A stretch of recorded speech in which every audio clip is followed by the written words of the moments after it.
Hello defence lovers, आज की top headlines कुछ इस प्रकार है। जानिए क्यों एलसीए तेजस को भी रखा गया है डिफेंस आइटम्स की नेगेटिव इंपोर्ट लिस्ट में। 14 अगस्त को भारत और रशिया साइन करेंगे एक महत्वपूर्ण inter governmental agreement. Indian air force के राफेल फाइटर्स ने शुरू कर दी है अपनी नाइट टाइम शॉर्टेज। अब चीन पानी को हथियार के तौर पर इस्तेमाल करना चाहता है भारत के खिलाफ, और बांग्लादेश में बनेगा इंडियन सोल्जर्स का स्मारक। जैसा कि आप सभी जानते हैं कि कल भारतीय रक्षा मंत्रालय की तरफ से आत्मनिर्भर भारत अभियान के तहत 101 डिफेंस आइटम्स की नेगेटिव इंपोर्ट लिस्ट को जारी किया गया था। लेकिन इस लिस्ट में कुछ ऐसे आइटम्स भी शामिल थे जो कि पहले से ही भारत में स्वदेशी तौर पर मैन्युफैक्चर हो रहे हैं, जैसे कि LCA Tejas, light combat helicopters, Pinaka multi barrel rocket launcher system, Astra और आकाश मिसाइल सिस्टम। तो इसके बाद भारत सरकार को ऐसी कई सारी क्वेरीज मिली थी जिसमें लोगों का ये कहना था कि पहले से ही स्वदेशी तौर पर मैन्युफैक्चर हो रहे इन आइटम्स को इस लिस्ट में शामिल क्यों किया गया है। तो इसी क्वेरी को स्पष्ट करने के लिए आज भारतीय रक्षा मंत्रालय की तरफ से एक स्टेटमेंट सामने आई है जिसमें उनका ये कहना है कि इस लिस्ट में शामिल जितने भी स्वदेशी आइटम्स हैं वो डिफेंस फोर्सेस की क्वालिटेटिव रिक्वायरमेंट्स फ्रेम के अनुसार विकसित किए गए हैं और इस तरह के सिस्टम इंटरनेशनल मार्केट में भी मौजूद हैं। और इस नेगेटिव इंपोर्ट लिस्ट में इस तरह के स्वदेशी वेपन सिस्टम्स को शामिल इसलिए किया गया है ताकि ये सुनिश्चित किया जा सके कि डिफेंस फोर्सेस इस तरह के सिमिलर सिस्टम को दूसरे देश से इंपोर्ट ना करें। और इसके जरिए ये भी हाईलाइट करने की कोशिश की गई है कि स्वदेशी सिस्टम के तौर पर उसी प्रोडक्ट को कंसीडर किया जाएगा जिसके स्वदेशीकरण की मात्रा मिनिमम लेट डाउन स्पेसिफिकेशंस को पूरा करेगी। और इसलिए मैन्युफैक्चरर्स को भी स्वदेशीकरण को सुनिश्चित करने के साथ साथ एक परमिसेबल लिमिट्स तक इंपोर्ट कंटेंट को डिक्रीज करने की जरूरत पड़ेगी। और इसलिए इन स्वदेशी आइटम्स को इस लिस्ट में शामिल करने का मतलब बस यही है कि इसी तरह की सिमिलर कैपेबिलिटी और सिमिलर क्वालिटेटिव रिक्वायरमेंट्स वाले कंपोनेंट्स को दूसरे देशों से इंपोर्ट ना किया जाए। और साथ ही आज रक्षा मंत्रालय ने सेल्फ रिलायंस वीक की घोषणा की है और जिसके तहत अगले 7 दिनों तक अलग अलग प्रोडक्ट लॉन्चेस की भी घोषणा की जाएगी।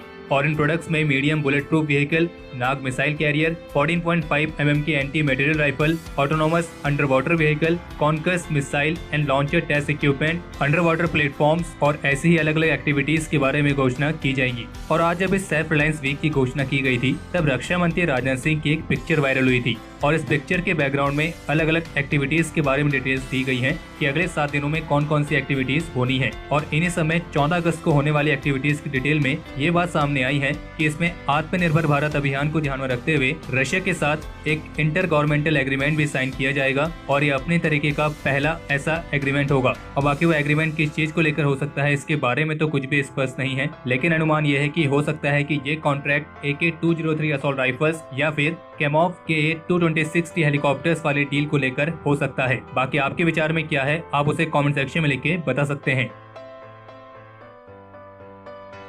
टॉप सोर्सेज के मुताबिक मीटियोर BVR मिसाइल और scalp air to ground stand off weapon के साथ इंडियन एयरफोर्स के राफेल फाइटर्स ने हिमाचल प्रदेश के हवाई क्षेत्र में अपनी नाइट टाइम शॉर्टीज को आयोजित करना शुरू कर दिया है और जो इस बात की तरफ इशारा करता है कि अब इंडियन एयरफोर्स के राफेल फाइटर्स पूरी तरीके से तैयार हैं और अगर LEC पर इनकी जरूरत पड़ती है तो ये तुरंत वहाँ पर डिप्लॉय किए जा सकते हैं। और जबकि एक रिपोर्ट यह है कि भारत और चीन के बीच तनाव होने के बावजूद मॉस्को रशिया इंडिया चाइना यानी कि RIC समिट को G20 मीटिंग के साथ ही आयोजित करने की योजना बना रहा है जो कि रियाद में नवंबर महीने के लिए शेड्यूल की गई है। और G20 मीटिंग तक इस RIC समिट को होल्ड पर रखने का जो फैसला है भारत, चीन और रशिया के लीडर्स के बीच हुई एक वर्चुअल वीडियो कॉन्फ्रेंस में लिया गया था। हालांकि फिलहाल अभी इस RIC समिट की कोई भी डेट फिक्स नहीं की गई है और साथ ही भारत ने रशिया को इस बात से अवगत कराया है कि वो आने वाली ब्रिक्स और SCO समिट की एक बड़ी सफलता के लिए चीन के साथ अपने मिलिट्री स्टैंड ऑफ की जल्द ही खत्म होने की उम्मीद करता है। और इसके बाद से ही रशिया काफी चुपचाप तरीके से दोनों देशों के साथ इस तनाव को कम करने के लिए बात कर रहा है। और इसके साथ ही भारत को इस बात की भी उम्मीद है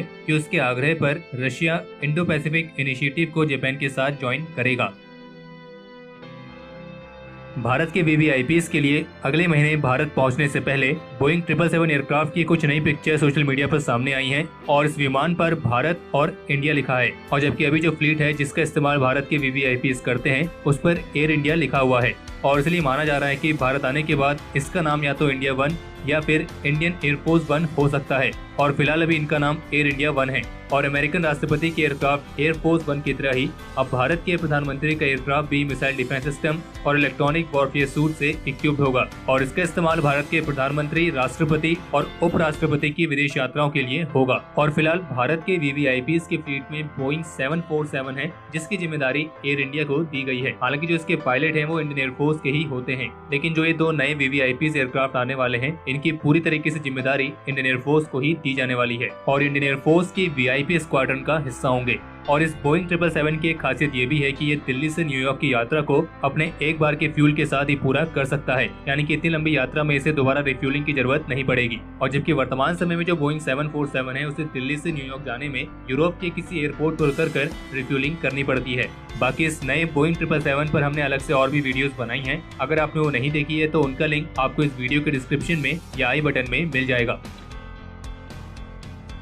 इंडिया टुडे की तरफ से एक रिपोर्ट जारी की गई है जिसमें उनका ये कहना है कि चीन तिब्बत में ब्रह्मपुत्र नदी के ऊपर कम से कम 8 नए डैम्स का निर्माण कर रहा है। और ये भारत के लिए चिंता का विषय इसलिए है क्योंकि इसके जरिए चीन चाहे तो भारत की वाटर सप्लाई को प्रभावित करने की कोशिश कर सकता है। और नदी के जिस हिस्से पर इस डैम का प्रस्ताव पेश किया गया है और अरुणाचल प्रदेश में इंडियन बॉर्डर के बेहद ही करीब है। और ऐसी रिपोर्ट है कि चीन ने इन डैम्स का निर्माण कार्य अगले 10 सालों में पूरा करने की योजना बनाई है। और ये भी बिल्कुल स्पष्ट है कि ब्रह्मपुत्र नदी के ऊपर इतनी बड़ी तादाद में इन डैम्स का निर्माण कार्य चीन तिब्बत के लोगों की भलाई के लिए तो नहीं कर रहा है, क्योंकि यहाँ के क्षेत्र की आबादी केवल इतनी है कि यहाँ की इलेक्ट्रिसिटी डिमांड को पूरा करने के लिए एक सिंगल हाइड्रो इलेक्ट्रिसिटी प्रोजेक्ट के साथ भी पूरा किया जा सकता है। और इसलिए इस बात की आशंका है कि चीन इस वाटर सप्लाई को एक वेपन के तौर पर भारत के खिलाफ इस्तेमाल करने की कोशिश कर सकता है। बाकी अब इंडिया टुडे की ये पूरी रिपोर्ट उनकी वेबसाइट पर जाकर पढ़ सकते हैं।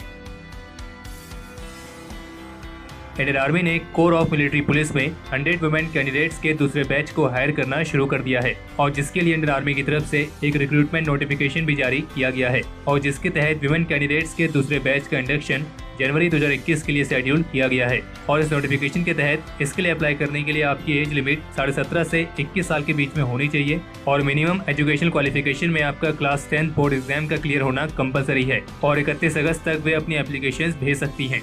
बाकी इसके अलावा एक रिपोर्ट ये भी है कि बांग्लादेश की तरफ से ये फैसला लिया गया है कि वे अपने वहां उन इंडियन सोल्जर्स का स्मारक बनाएंगे जो कि 1971 के वॉर में वीर गति को प्राप्त हुए थे, क्योंकि इसी वॉर के बाद से बांग्लादेश को पाकिस्तान से आजादी मिली थी और बांग्लादेश एक नया देश बना था। और इसलिए उन सभी इंडियन सोल्जर्स के सम्मान में बांग्लादेश ने उनके एक स्मारक बनाने का फैसला लिया है। और बांग्लादेश ऑफिशियल्स का कहना है कि वे अपनी आजादी की 50वीं एनिवर्सरी पर इस स्मारक का निर्माण कर रहे हैं।